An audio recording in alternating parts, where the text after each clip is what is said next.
بسم اللہ والصلاۃ والسلام علی رسول اللہ خاتم النبیین ورحمۃ للعالمین۔ آج کا ہمارا موضوع ایسے ہے، اس لیے کہ یہ سب کا ہی موضوع ہے آج کل۔ ایسے میں اسٹوڈنٹ زیادہ فیل کیوں ہوتے ہیں؟ آپ دیکھیں کہ یہ بڑی ٹریجک چیز ہے کہ باقی پیپرز میں وہ کوالیفائی کر جاتے ہیں، لیکن اس ایک پیپر میں 2 یا 3 مارکس سے اسٹوڈنٹ رہ جائے تو وہ ساری عمر کا ایک جیسے کہتے ہیں نا روگ اور دکھ لگ جاتا ہے۔ زیادہ تر غلطی ہم کہاں کرتے ہیں؟ آپ دیکھیں نا، ٹوٹل سی ایس ایس میں کوئی 3-4% لوگ پاس ہوتے ہیں، اب وہ 96-97% فیل ہوتے ہیں۔ آپ یہ سمجھ لیں کہ ایسے میں گویا کہ یہ 3% ہی پاس ہوتے ہیں۔ جو فیل ہوتے ہیں ان کی سب سے بڑی ویکنیس جو نمبر 1 اگر میں بتاؤں وہ ہے انگلش لینگویج۔ یہ بیسک انگلش لینگویج کی جو سٹرکچر ہے اس کو نہیں سمجھتے، اور ایک بار پھر زندگی میں گرامر کو دیکھنا مناسب نہیں سمجھتے۔ جو ان کی ڈیفیشنسی ہیں، خاص طور پر ایک اسٹوڈنٹس کو زیادہ تر ایکٹیو اور پیسیو کی سمجھ نہیں ہے۔ جب یہ انڈائریکٹ فارم میں بات کر رہے ہوتے ہیں تو یہ انڈائریکٹ سپیچ کی پوری جو ریکوائرمنٹس ہیں وہ فلفل نہیں کر رہے ہوتے۔ پھر ہر ایسے کی ریکوائرمنٹ ہے ایک پرٹیکولر انفارمیشن اور ڈیٹا اس کے پاس ہونا چاہیے۔ یہ چیزیں بنیادی جو میں بتا رہا ہوں یہ آتی ہیں انگلش پڑھنے سے اور لکھنے سے۔ اب ایگزامینر آپ کا ایسے ایگزامن کر رہا ہے ان 3 پوائنٹس پر۔ ایک، آپ کی انگلش لینگویج درست ہو، دوسرا آپ کو جو پوچھا گیا ہے سیکیورلی اس کا آنسر آپ دے رہے ہوں۔ جو دوسری ڈیفیشنسی میں نے آبزرو کی ہے وہ یہ ہے کہ آپ کا آنسر نہ ٹو دی پوائنٹ نہیں ہوتا، آپ جلد بازی سے کام لیتے ہیں یا اس کا صحیح اسپرٹ یا ایسنس کو آپ پکڑ ہی نہیں پاتے، ایک آل ٹوگیدر رانگ آنسر میں چلے جاتے ہیں۔ تو میں نے کچھ ایریاز لکھے ہیں آپ کے سامنے، اگر آپ ان کو پیش نظر رکھیں تو you can over come this deficiency. اور میں کہتا ہوں کہ جیسے سی ایس ایس کا سارا دار و مدار ایسے لکھنے پر ہی ہے۔ ایسے سے مراد یہ ہے کہ ability to compose in appropriate English language. Appropriate کا مطلب صرف اتنا ہوتا ہے کہ کریکٹ انگلش ہو، سمپل ہو، انڈرسٹینڈیبل ہو اور ٹو دی پوائنٹ اور ریلیونٹ ہو۔ تو آپ دیکھیں میں نے جاٹ ڈاؤن کی ہیں کچھ چیزیں، پہلی تو بات میں نے گرامر لکھی، وہ میں نے آپ کو باتیں بتا دی کہ you are deficient in active wise passive wise formation, you are deficient in direct indirect and common errors, اور کئیوں کو ٹینسز بھی نہیں آتے۔ پھر آپ زیادہ اسٹڈی کریں تو پھر آپ دیکھیں گے کہ آپ کی پریپوزیشن بھی آٹومیٹکلی آپ کے قلم پر اور زبان پر چڑھ جائے گی، چونکہ پریپوزیشن کا تعلق بھی زیادہ پڑھنے سے ہے۔ اب جیسا آپ دیکھنا جب پڑھیں گے inferior to, junior to, senior to, superior to, تو جب آپ اتنا زیادہ پڑھیں گے تو فوراً آپ کے ذہن میں آئے گا کہ ان سارے الفاظ کے بعد ٹو آتا ہے۔ اس میں ووکیبلری کی میں نے بات کی ہے، ایڈیومیٹک کریں، کہیں ایڈیم جتنے یاد کریں ان کو کہیں استعمال بھی کرنا شروع کر دیں۔ Hand writing is very important, کیونکہ 50% امپریشن اس کا ہے۔ اگر کسی کا ہینڈ رائٹنگ ہی سمجھ نہیں آ رہا تو ایگزامینر نے صاحب ذرا غصہ کس چیز پر نکالنا ہے، اور یہ ہینڈ رائٹنگ خراب ہوتا ہے کم لکھنے سے۔ پھر یہ ہے کہ انفارمیشن ڈیٹا آپ کے پاس ریلیونٹ ڈیٹا ہو، اور چیزوں کو آپ نا گلوبل کانٹیکسٹ میں اسٹڈی کرنا، ایکسپلین کرنا سیکھیں۔ گلوبل کانٹیکسٹ میں اس کا ایک امپیکٹ کریٹ ہوتا ہے۔ تبھی میں آپ کے سامنے بات کروں گا ایک ماڈل ایسے کے طور پر، تو بھی گلوبل کانٹیکسٹ کیا ہوتا ہے۔ پھر سولوشن اورینٹیڈ اپروچ، کیونکہ آپ کو ایک مسئلہ دیا جاتا ہے، آپ کا ویسے بھی لائف میں بتاؤں اپنے مزاج میں نا سولوشن اورینٹیشن لے کر آئیں۔ تو چیز یہ ہے کہ as a scholar, as a student scholar, آپ نے سولوشن اورینٹیڈ اپروچ رکھنی ہے۔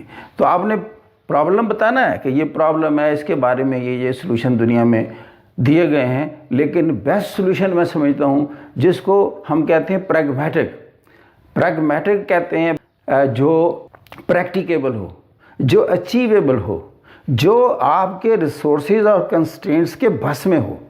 کیونکہ جیسے انسان کے کنسٹرینٹس ہوتے ہیں نا مشہور، کہ اس کا سب سے بڑا کنسٹرینٹ تو فائنانسز ہوتا ہے، پھر ٹائم ہوتا ہے، یہ آپ کی ایک کیپیسٹی ہوتی ہے ہیومن ریسورسز کی۔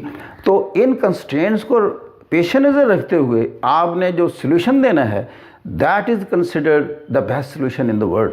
پھر آپ نے ڈیٹا دے دیا ریلیونٹ، آپ نے مختلف ملکوں کی باتیں کی، پھر آپ نے اس کی پریزنٹیشن ہے.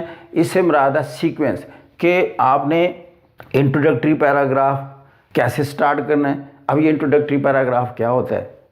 یہ وہ ہوتا ہے جس میں آپ تعارف کراتے ہیں سبجیکٹ کا، اور اس میں ایکسٹینٹ آف دا پرابلم اور ایشو بیان کرتے ہیں. یعنی آپ ایک اہمیت واضح کرتے ہیں ٹاپک کی، تاکہ ریڈر جو ہے وہ اس کو پڑھنے پر مجبور کر رہے ہیں کہ ریسٹ آف دا آرٹیکل اور کمپوزیشن میں وہ جائے، اس کو اپنے اٹریکٹ کرنا. یہ آپ کی ونڈو ہے، جیسے شاپنگ ونڈو ہوتی ہے. تو اس میں آپ نے ایکسٹینٹ آف دا پرابلم، مثال کے طور پر اگر آپ کرونا پر ہی بات کر رہے ہیں تو آپ کہیں گے جی اتنے لاکھ لوگ متاثر ہو گئے، اتنے لاکھ دنیا میں مر گئے، سپر پاور کو سمجھ نہیں آ رہی، ساری دنیا سر جوڑ کر بیٹھی ہوئی ہے، قابو میں نہیں آ رہا، دن بدن بندے مرتے جا رہے ہیں، اور دنیا ٹاپسی ٹروی ہو گئی ہے، اکانومی کا بیڑا غرق ہو گیا ہے، بڑی بڑی کمپنیوں کے ایئر کرافٹ گراؤنڈ ہو گئے ہیں. اس کی کیپیسٹی کیوں نہیں انسان میں اب تک ڈیولپ ہو چکی 21 سینچری میں؟ اور اس کا فیوچر کیا ہے؟ کیا یہ ختم بھی ہوگا؟ کیا ہم اس کو اوورکم کر پائیں گے؟ یہ چیزیں ہیں جی جو میں اس ایسے میں ڈسکس کرنے لگا ہوں. تو یہ ہے اوپننگ کا انداز، کیونکہ اکثر پوچھتے رہتے ہیں انٹرو کیسے بنانی ہے. تو انٹرو میں ایکسٹینٹ آف دا ایشو بتانا ہے آپ نے. پھر آ جاتے ہیں آؤٹ لائن اور تھیسس اسٹیٹمنٹ.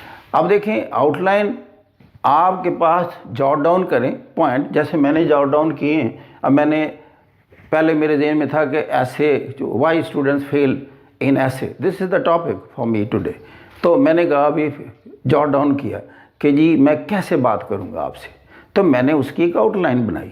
آؤٹ لائن کیسے بنائی؟